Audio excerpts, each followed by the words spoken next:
Hello there, my name is the 5.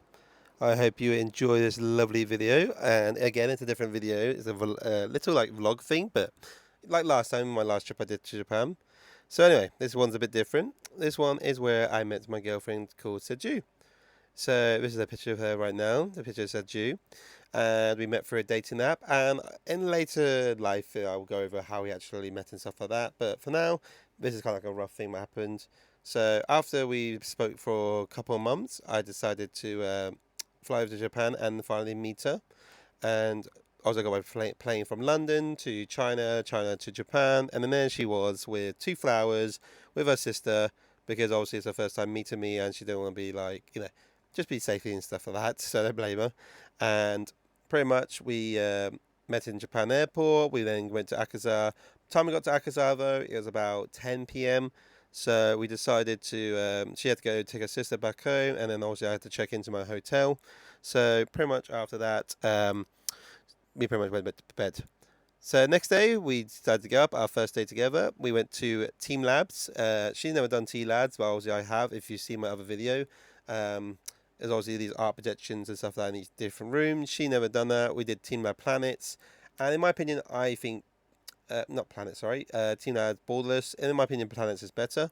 But obviously it was a magical experience with her because she's never done it before, so we decided obviously do it, and she loved every bit of it with me, and seeing all these new projections in each room, it actually amazed us. You're like, wow, what is this? Like, what is that? What's this?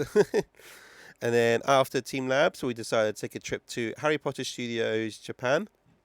In my opinion, if you've done the one in London and you're curious about doing the one in Japan, I'd say do the one in Japan as well. There is quite a few similar stuff here and there, but there is some different things as well, and it takes a bit longer as well in Japan, in my opinion. I think it took me an extra like half an hour to an hour more than compared to London. But honestly, feel free to Aussie take that with a grain of salt if you want to. It's up to you. There's one in Japan, and if you wanted to visit one in Japan, I would say do it. And then after that, we kind of went home and then had some dinner and then went to bed. Next day was Tokyo Disney Sea. If you never heard about Disney Sea, where have you been? But pretty much Disney Sea is just one of its kind in the whole world. There's never ever Disney Sea in the world. It's just one in Japan. So we both decided to do it. She's never done like a theme park at all. Like she's never actually had never been on roller coaster rides and stuff like that. So it was quite amusing, like going on some fast rides, and she was like getting scared a bit because she's never done one before. But she did well. She did very well. The only downside to it was one ride called Tangled Ride, as you see here. It's got a beautiful setting, don't get me wrong, like the lantern stuff. It's really worth it to go see this. But it took 2 hours to get into this, and it's only a 3-minute ride. So it is a long time just to see a 3-minute ride. I don't understand why it's like that, but there you go. We then obviously got some food around the park, went on some more rides until the firework display at the end of the night for Disney Sea, and obviously Disney Sea nails it with the firework display, the light display. Honestly, it's one of the best things that Disney can give. And for her first time, like being in a Disney bit, like she doesn't really watch Disney, she enjoyed it as well a lot, and so did I. It was an amazing time. Next day, we went on the Shinkansen all the way to Osaka. I've been to Osaka before, so as you see in my past video, she's never been to Osaka, so it was nice to actually explore Osaka with my girlfriend and explore like what she has explored. She's never been here, and it was nice to take her to places and see like her face like wow, wow, wow, wow, wow, like this all the time. So it was really good to see. And then after the Osaka Castle, we would head back to Dontopori, and then we explore the Dontopori at night. Honestly, Dontopori at night is so worth it, guys. Like if you can go to Dontopori at night, the neon lights on everything just it lights up so nicely, and it's such a pretty view. It's very busy, don't get me wrong, but it's so worth it. Like it's just seeing so much neon lights in the UK. You don't get this as much, so seeing all this in Japan is just amazing. And we had a lot of food around Dontopori and pretty much explored all the shops. And fellas, if you're a size 12 shoe, don't even try to get a shoe in Japan. I tried like 8 different shops, never had any luck. It was always bad luck for me. So good luck with that. Next day, we went to Kyoto. First things first, we went to Pokemon Center to get some Pokemon cards for me myself, and also Pokemon teddy bears for my son because he loves his Pokemon, so we decided to go in there for a little bit. And then we headed over to the Nari Shrine, and it was honestly, we tried some good food. Obviously, I went to my famous parfait spot because I actually really enjoyed it, and she loved the view as well. She thought it was incredible. And then especially the Nari Gates, she was asking me questions about the Nari Gates, and I think it's like 10,000 they have. I can't remember exactly. We also went through the market and stuff like that, had a little nose, get some gifts. And then we went headed down to the bamboo forest. And again, my point still stands about that bamboo forest. It's all right. It's peaceful in the evening, but other than that, nothing much really goes on with it. And then we headed down to the riverside, and honestly, in the evening, it is so nice. Like, not really many people, sunset down, hearing the water go. It's so nice. It's so lovely. It's such a nice romantic walk, and we both enjoyed our lovely time in Kyoto.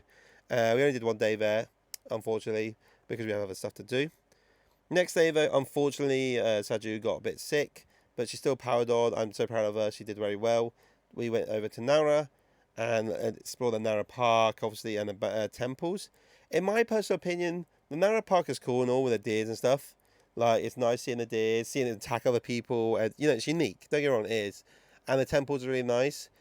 But I wouldn't recommend to anyone to do more than 1 day here, Nara. Like, literally, I would say, because it's so small, Nara, that I would say do like maybe 6-7 hours in Nara, in my personal opinion. It's not really much to there, but again, that's varies different people to people. But we thought it was kind of like you don't need a lot of time there. And then after we got back from Nara, she had to go do a night shift at work. So pretty much I went to Shibuya and just spent with it at Shibuya for a little bit, and then headed back home for my hotel. Next day, she was still sleeping from her night shift, so I decided to take a trip up to Nikko. Where I doubt people, make this on your bucket list. Nikko is honestly so unique and historic, and so much things I would have never thought I would see in a different place. They had the famous bridge.